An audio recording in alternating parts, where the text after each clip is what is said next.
Okay, so what if you can just put your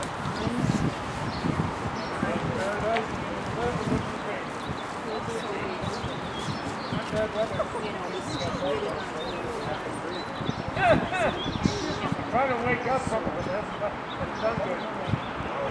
you get close to your Hi everyone, welcome to everyone. Can you guys hear? Yep. Can you hear me? Yes, okay. So today I want to speak about the media, the news. Each time we see an article where we know it's not the truth, we need to contact them. There were articles written about this group in the CBC News, in the Times and Transcript, in the Bend 91.9, in India Acadie Nouvelle. According to them, this group is nothing more than an anti-mask group. That's how they keep the public misinformed.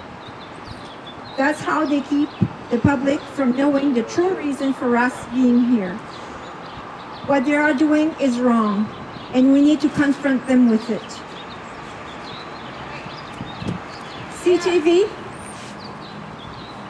CTV did the same thing with the Druthers newspaper, which we will receive this week for New Brunswick. Most of you know that Druthers is a Canadian newspaper started in Ontario a few months ago and is now being distributed across Canada. It is a newspaper where the truth is not censored. Here is what CTV National News did. As they were reporting on phone scammers, they took this opportunity to defame Druthers newspaper by relating these phone scammers to Druthers newspaper.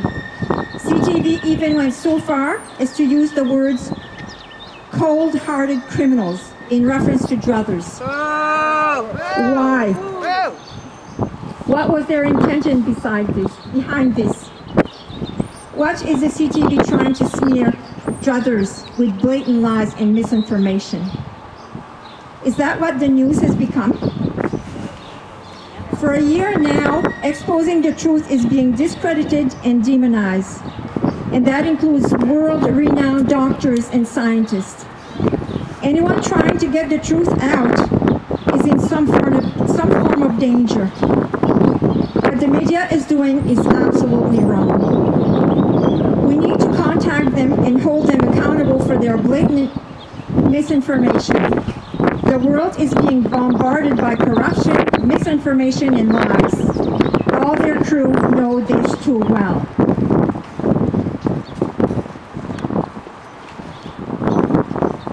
They need to be...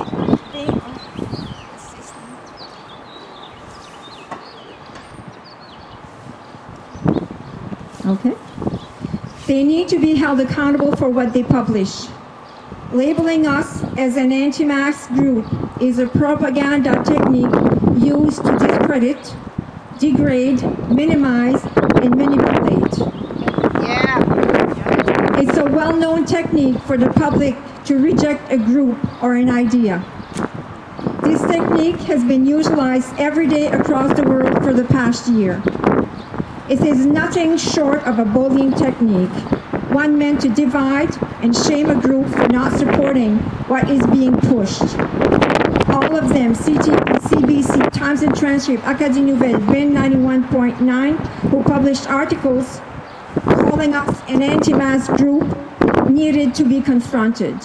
A letter was sent to inform them what this group is about and what is our reason to be here protesting every Sunday.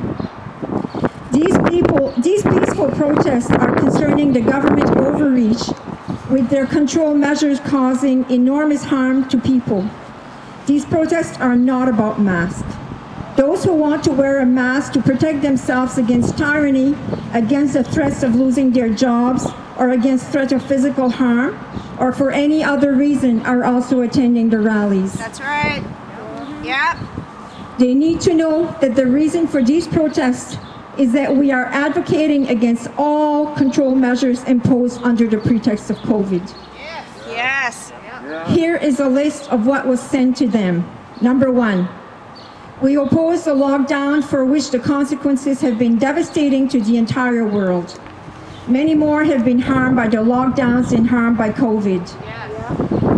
People have lost their livelihood, the ability to support their family, depression, suicide, substance abuse, spousal abuse, child abuse, and more as a result of government overreach. The list of consequences from the lockdown is endless. Number 2, we oppose what is being done to the elderly. The suffering they are forced to endure before their death is criminal. Yes. Yes. Number 3, we oppose censorship of all information that does not support the narrative which we are being bombarded with, which includes censorship of information from thousands of scientists, doctors, and other medical professionals who risk their license, their job, and their life in order to inform the world of scientific data. Yes. Since when has it become acceptable to censor doctors and scientists because they don't agree with the government? Yes.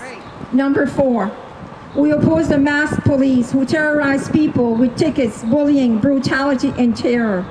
Is this Canada? Is this Canada? Number 5, we oppose the prohibition of human interaction, of human contact, of human connection, a hug, or seeing a human smile. Everything which supports human connection is prohibited. Is this by design? Number 6, we oppose the promotion and encouragement of snitch lines to report friends, neighbors, and family who do not comply and obey. If you look at history, you will see many similarities. Reflect on it. The outcome was not pleasant. Number 7, we oppose the experimental vaccine which is to be given to the entire world. We, the protesters, listen to the scientists and doctors who are not being paid to support the narrative. Number 8, we oppose having to follow the ridiculous rules of following arrows, standing in circle and behind a line. This is absolute nonsense. No scientific data exists to support or justify this. Number 9, we oppose what is being done to the children.